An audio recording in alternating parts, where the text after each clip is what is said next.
எல்லாருமே பொங்கல் வேலை முடிச்சுட்டு பொங்கல் செலிப்ரேஷன் எல்லாம் சூப்பராக முடிச்சிருப்பீங்கன்னு நினைக்கிறேன். ஏன்னா இன்றைக்கி மாட்டுப் பொங்கலெல்லாம் முடிச்சுட்டு நம்ம இருப்போம். அப்போது எல்லா நாளுமே மாவிளக்கு போட்டு இருப்போம் இல்லைங்களா? அந்த மாவிளக்கு வச்சு எப்படி இந்த அப்பம் செய்யலாம் அப்படின்னு சொல்லிட்டு தான் பார்க்க போகிறோம்.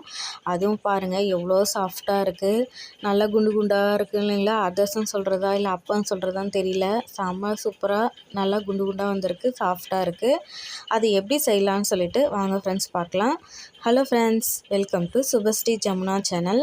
இன்றைக்கி நம்ம வீட்டில் மாவிளக்கு போட்டு இருக்கிற மாவை ஒரு சிலர் அது கூட தேங்காய் அப்படி இல்லைன்னா வெல்லம் வச்சு அப்படியே கடித்து சாப்பிட்ருவாங்க.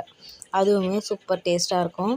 இந்த மாவிளக்கு மாவை நாங்கள் பாகு எடுத்து மாவிளக்கு போட்டதுனால அது ஒரு 2 நாள் ஆகிடுச்சிங்க. இது போகி பொங்கல் அன்னைக்கு மாவிளக்கு போட்டது. அப்படியே வெளியே இருந்தாலுமே அது கெட்டு போகாது. கொஞ்சம் அது கட்டியாகிடுச்சுன்னா நம்ம பால் ஊற்றி நல்லா பிசைஞ்சு தட்டி எண்ணெயில் போட்டு எடுத்தோம்னா சூப்பராக புசு புசுன்னு ரெடி ஆகிடுங்க. அப்படி பாகு எடுக்கலை, நாங்கள் பச்சையாக தான் மாவு பிசைஞ்சிருக்கோம் அப்படின்னு சொல்லிட்டு நீங்கள் சொன்னீங்கன்னா அதுவுமே ஒன்றும் பிரச்சனை இல்லைங்க. நல்லா குண்டாக இருந்து நல்லா இனிப்பெல்லாம் கரெக்டாக இருந்துச்சுன்னா அதுவுமே தட்டி எண்ணெயில் போட்டோம்னா இந்த மாதிரி புசுன்னு வரும். ஏன்னா நாங்கள் அந்த மாதிரி தாங்க தீபாவளிக்கு டைமில் செய்வோம். பச்சை மாவுலேயே வெல்லம் போட்டு பிசைஞ்சு அதை எண்ணெயில் போட்டு தட்டி எடுத்தால் அதுவுமே நல்லா டேஸ்ட்டாக இருக்கும். அதிரசம் மாதிரி தான் இருக்கும், சாப்பிட்றதுக்கு எந்த ஒரு டிஃப்ரென்ஸுமே தெரியாது. இப்போ பாருங்கள் நல்லா குண்டு குண்டாக சூப்பராக ரெடி ஆகிடுச்சு. நம்ம மாவிளக்கும் வேஸ்ட்டும் ஆகலை. ஒவ்வொன்றா தனித்தனியாக நான் போட்டு எடுத்தால் நம்ம சூப்பராக ரெடி பண்ணிட்டோம். கண்டிப்பாக உங்கள் வீட்லேயே நீங்கள் மாவிளக்கு போட்டு இருப்பீங்க இல்லைங்களா? வீட்டில் கண்டிப்பாக இருக்கும் அந்த மாவு. பாகு எடுத்திருந்தாலும் சரி, இல்லை பச்சை மாவுலேயே நீங்கள் மாவிளக்கு செஞ்சுருந்தாலும் ஒன்றும் பிரச்சனை கிடையாது.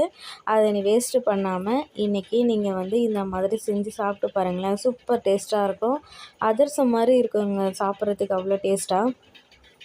நான் இதை எதுவுமே பண்ணலை, கொஞ்சம் பால் மட்டும் ஊற்றி நல்லா பிசைஞ்சிட்டு அவ்வளோதாங்க தட்டி எண்ணெயில் போட்டு எடுத்தேன். போட்டு கொஞ்சம் நேரத்துலேயே நல்லா புஸ்ஸுன்னு பூரி மாதிரி புஸ்ஸுன்னு வந்துருச்சு பார்த்தீங்களா?